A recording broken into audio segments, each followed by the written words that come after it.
kembali lagi di YouTube channel Tapaleo Clips. Jangan lupa like, komen, dan subscribe. Thank you.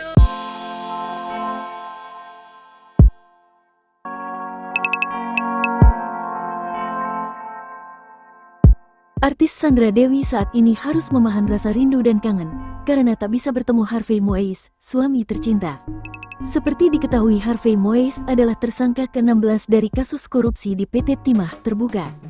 Karena kasus korupsi tersebut, negara dirugikan hingga 271 triliun rupiah. Kasus korupsi ini menjadi yang terbesar yang pernah ada di Indonesia. Karena itu Harvey Moise DKK berpotensi dihukum berat. Kapus Penkum Kejaksaan Agung, Kejagung, Ketut Sumedana, mengatakan hingga kini Sandra Dewi dan keluarga belum menjenguk Harvey Moise.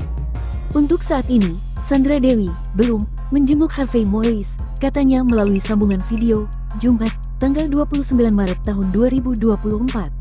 Menurut Ketut Sumedana, ada prosedur yang harus dipenuhi Sandra Dewi dan keluarga jika ingin bertemu Harvey Moise.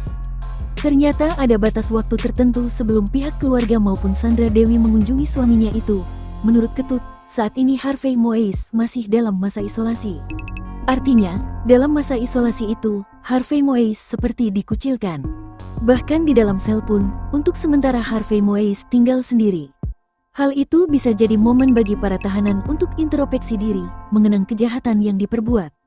Harvey Moise ditahan Kejagung usai ditetapkan sebagai tersangka, Rabu, tanggal 27 Maret tahun 2024. Biasanya dalam waktu 1 minggu ini, kita akan lakukan isolasi dulu untuk mereka terhadap materi perkara, kata Ketut. Lantas bagaimana nasib Sandra Dewi usai suaminya terseret kasus korupsi PT Timah? Ketut Sumedana kemudian buka suara terkait nasib sang artis. Kalau kedepannya dikenakan tindak pidana pencucian uang itu nanti penyidik yang menentukan, kata Ketut. Sejauh ini Ketut belum mau banyak memberikan pernyataan terkait hal itu. Namun, ia menyebut ada kemungkinan Sandra Dewi ikut terseret kasus serupa. Kita belum bisa bicara kemungkinan, karena apa yang sudah dilakukan semua kemungkinan bisa terjadi, ujar Ketut. Lebih lanjut, saat ini Harvey Moise harus mempertanggungjawabkan apa yang telah dilakukan, sebab status Harvey kini telah naik menjadi tersangka. Mereka harus bertanggung jawab apa yang mereka lakukan, siapa uang menyembunyikan keuangan negara dan apa yang mereka lakukan itu dulu inti dari para tersangka, ujarnya. Diketahui, penetapan tersangka Harvey Moise yang merupakan pemegang saham PT Refined Bangkatin, RBT, dilakukan setelah memperoleh alat bukti yang cukup, termasuk diantaranya dari pemeriksaan Harvey sebagai saksi pada hari yang sama. Tim penyidik telah menemukan kecukupan alat bukti sehingga ditingkatkan statusnya menjadi tersangka untuk tersangka HM selaku pemegang saham PT RBT, ujar Dirdik Jampitsus Kejaksaan Agung, Kuntadi.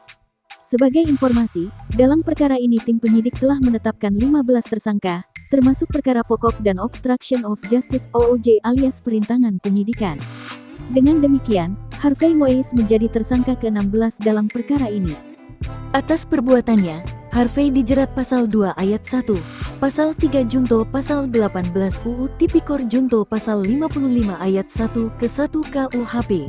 Harvey Moise kemudian langsung ditahan di rumah tahanan, Rutan, Kejaksaan Negeri Jakarta Selatan selama 20 hari. Periksa Komisaris. Sehari setelah penetapan Harvey Moise menjadi tersangka, Kejaksaan Agung memeriksa seorang saksi. Saksi tersebut merupakan petinggi PT Refined Bangkatin, RBT, perusahaan yang diwakili Harvey Moise. Saksi yang diperiksa berinisial AGR selaku Komisaris PT Refined Bangkatin, ujar Ketut Sumedana. Pemeriksaan saksi ini dilakukan untuk mengumpulkan alat bukti. Menurut Ketut, hal ini nantinya akan memperkuat pembuktian perkara yang kerugiannya ditaksir mencapai ratusan triliun rupiah. Pemeriksaan saksi dilakukan untuk memperkuat pembuktian dan melengkapi pemberkasan dalam perkara dimaksud, kata Ketut. Siapa orang kuat yang melindungi? Ahli Hukum Tindak Pidana Pencucian Uang, TPPU, Yenti Garnasih, meyakini bahwa ada pihak yang melindungi para tersangka kasus korupsi Timah. Apalagi, kasus yang baru-baru ini diungkap oleh Kejaksaan Agung, Kejagung, itu bergulir cukup panjang, terhitung sejak 2015 sampai 2022.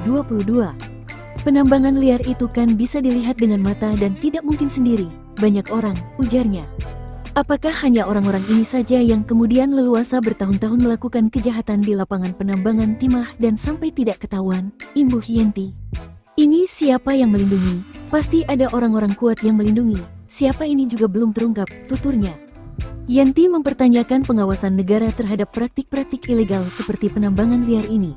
Ia curiga ada kong kali kong antara penambang liar dengan pihak yang mestinya bertindak sebagai pengawas. Apakah memang sistem negara ini sudah tidak ada pengawasannya, atau pengawas-pengawas itu malah justru kong kali kong supaya orang-orang yang ketahuan curang ini, ketahuan menghabisi harta negara yang harusnya masuk ke negara ini, malah memang dilindungi, ujarnya.